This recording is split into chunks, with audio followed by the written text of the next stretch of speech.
Cet après-midi a été marqué par plusieurs incidents, notamment dans les bureaux de vote de la diaspora, où il y a eu plusieurs fausses alertes à la bombe à Bucarest, à Rome ou encore à Bruxelles, où le processus électoral a été suspendu pendant 9 heures. Les autorités assurent toutefois que le vote a repris dans tous ces bureaux de vote.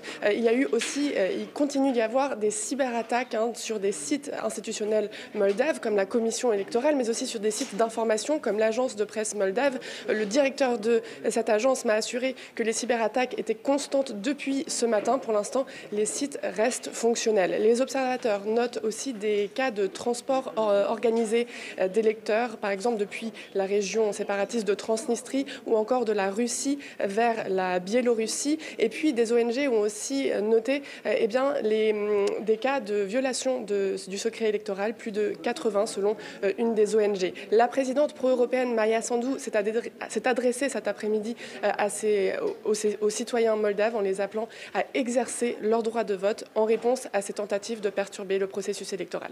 Ce scrutin sous tension, comme vous venez de le décrire à l'instant, Maria, va définir l'avenir du pays. C'est la voie européenne ou le retour dans le giron russe soviétique?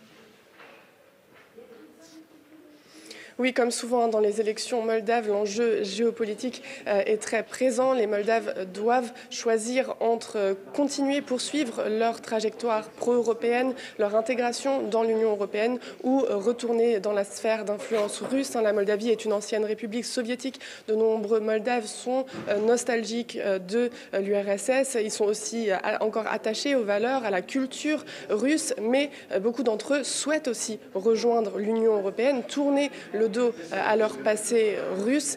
Certains que j'ai pu rencontrer aujourd'hui m'ont expliqué qu'ils voient l'Union européenne comme la seule manière d'assurer la paix et le développement dans leur pays, mais d'autres m'ont aussi dit que la Moldavie est un pays très petit qui doit donc être ami avec tout le monde, y compris avec Moscou.